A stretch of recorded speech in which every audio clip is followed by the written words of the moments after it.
Here's what I do when I have a panic attack, essentially, when I get a PTSD flashback. And not to go into too much details, but a lot of my life in the past at least 10, 15 years, but really a lot more than that, has been about dealing with PTSD. And I've tried a lot of tricks, and many people try to sell you hacks or breathing techniques, and I found that very little of that actually works.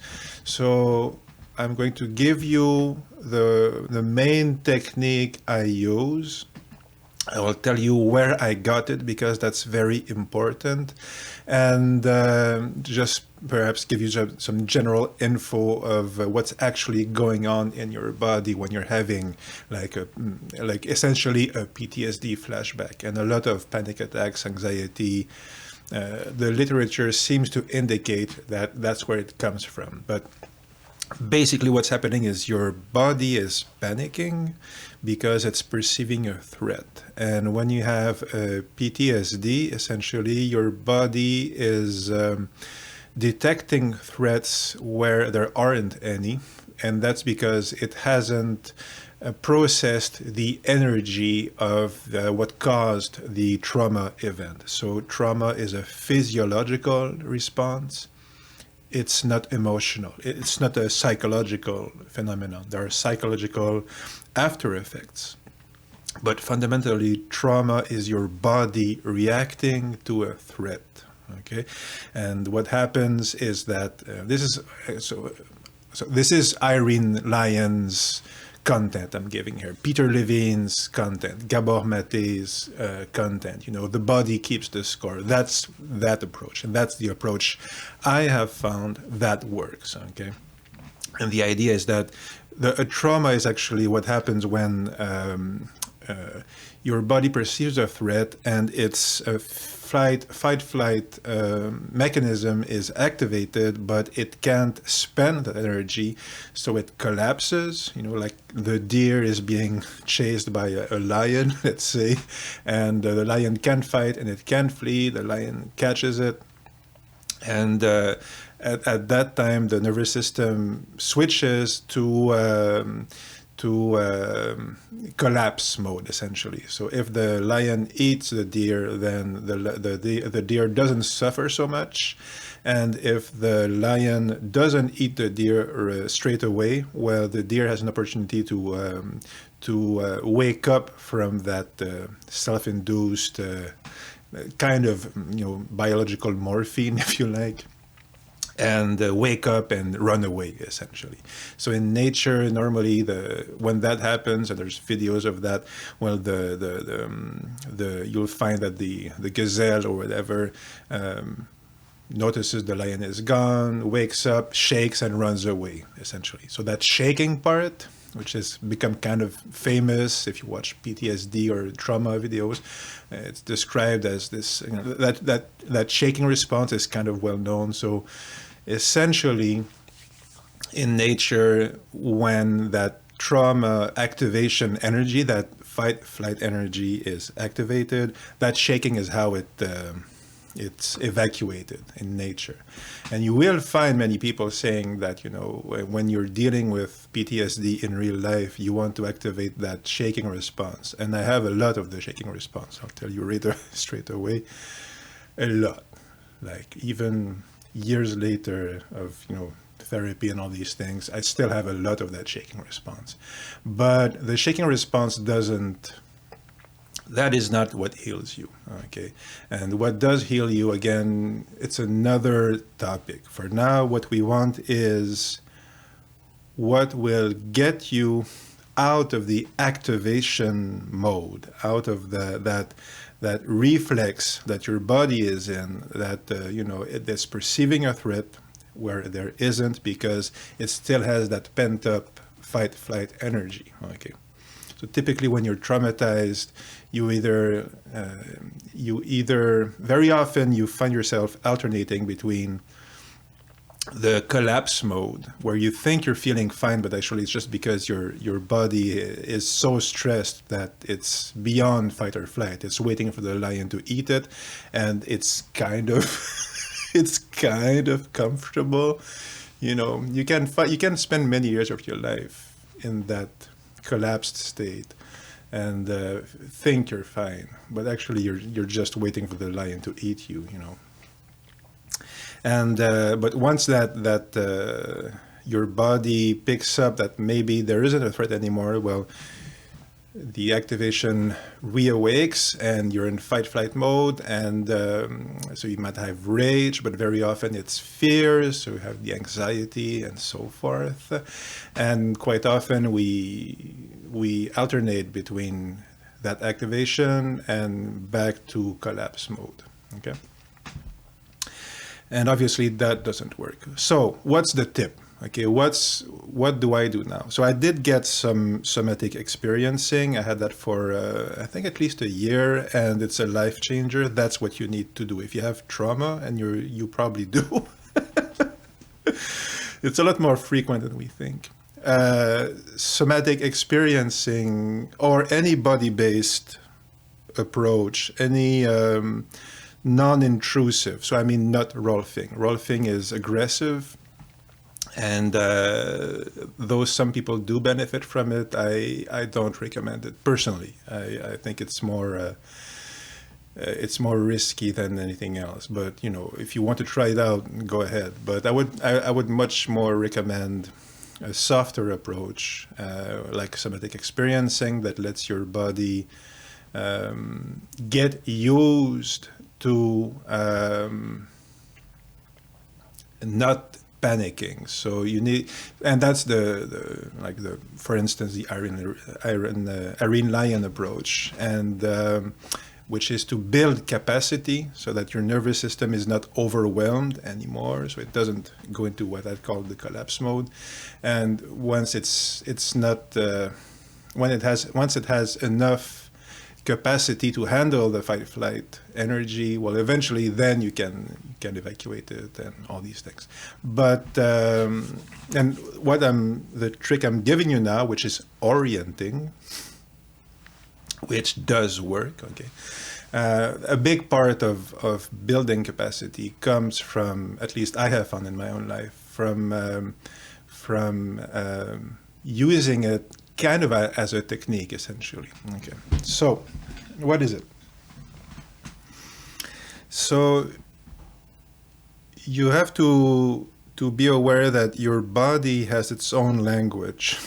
Okay, and sending you the panic signals is kind of part of that language. Okay, but even all the affirmations in the world, or imaginings, or even trying to force your breathing, you know, by an act of will, which many people do. It's often recommended, you know, use this breathing technique or whatever, like yoga technique, and it will soothe you. But you can feel in your body that it's not really working. At least, again, I have found you may. So because that's not how your body talks. That's not the language of your body. It's not the language your body understands. Your body understands physical stimuli, essentially. Okay, sensations and stimuli. Okay, so the technique orienting is very simple. Okay, your body thinks there's a threat. So what you do is you look and you just slowly, okay, with your eyes. For instance, here I'm starting on the upper right for my vantage point. So, okay, and my eyes, I'm slowly, you know, looking to the left. And I can, just doing that, I can feel the tension, because I'm feeling a lot of tension right now for various reasons. And I can feel it. It's working. Okay, so my eyes, I'm going down. Here's my guitar. Oh, here's my, you know, sound, whatever, my monitor. Coffee cup. And I'm saying these words, but just for you. It doesn't really matter, because my body doesn't care. What it's seeing is that, okay, I'm the gazelle, you know, I'm the deer, whatever. I'm the body in nature, and I'm looking and there are no threats. My body is perceiving that there are no threats because there aren't any. And as I said, I'm feeling it in my body now. It's soothing naturally. And that is the technique. That is all there is to it. And we have this tendency to look for hacks, and quick fixes, and kind of magic solution and quick solutions, and there aren't any really. The closest thing we have to a quick fix or a magic solution is that, because it is incredibly quick. I was a lot more stressed before doing that 30 seconds ago than I am now. Okay, and I still have some tension because I'm still working on some stuff. But whenever I panic or whenever I feel my body tensing, okay, and it can be many times during the day, that's what I do. I orient myself. And before I was able to do that, there was a time before I did the somatic experiencing where my body was too traumatized to do that. It did not work at that time because it was still, even that was still too intense. So I had to have some healing with an experienced practitioner who helped me, navigate that, and that involves a lot of patience. And I would urge you to look at Erin Lyon's videos. I mention her a lot because she has tons of free content on that topic. And, it's her specialty. So, but that said, the core thing is like the quick. It's not quick because it takes years to build capacity. That's the sad thing. And if you've had more or less severe PTSD, as Erin Lyon says, it's a way of life dealing with that. Okay, you will spend the rest of your life dealing with it, I'm sorry to say. But it won't be 24 hours 7 as it was for me for, many years. Many years. And so once you've started to build enough capacity, what happens actually is your body wants to heal the trauma. It wants to evacuate that energy. So you're just giving it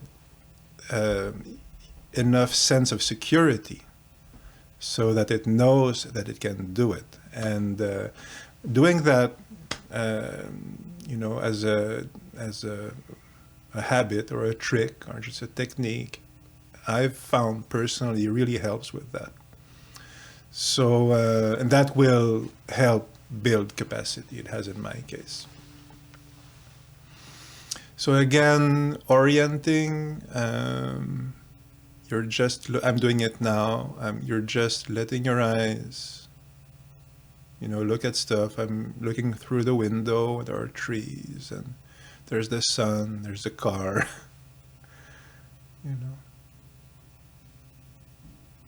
And I feel the tenseness in my belly, loosen. I can feel, you will feel physically. And that's what doesn't happen when you try to force the breathing very often. You can still feel the tension because your body isn't reacting to the hack you're trying. It's not reacting to the breathing.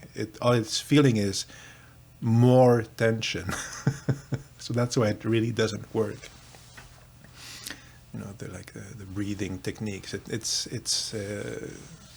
That's what I found works. So there you go. I do offer some coaching, and as you can see, I do have some experience with trauma. If you really need, like you have had PTSD and severe PTSD, there's a part of that work that I can't do. I cannot do that because you need a trained practitioner. But if you're, so there's a part of the work that I can't handle. So again, see Erin Lyon and related, there's a lot of somatic experiencing, therapists in many cities, you can find them. And there are other approaches, but like a body-based approach.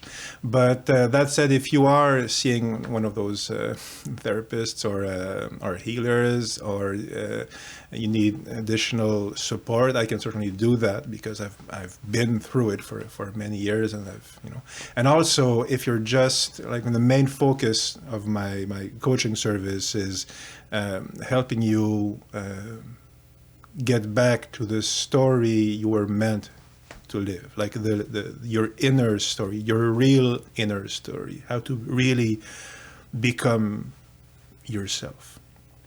So, if you're having a midlife crisis, or, that sort of thing, or everything has been falling apart for no apparent reason, very often these things are signals that you need to get back on track to who you really are. And very often, once we find ourselves in, midlife crisis and whatever, well, we've lost ourselves for many years. And quite often, it is very often trauma related, because so much of our culture and society in the West, and in the East also, is based on, mass trauma. It's basically what keeps it going, is mass trauma. But if you need help with somebody to listen to and help you, find your own way back to your own, life path. Okay, I do that. That's my coaching service. So drop me a line, and do take care of yourself. And you have, you have beauty and power inside you. So let it out. Let it out.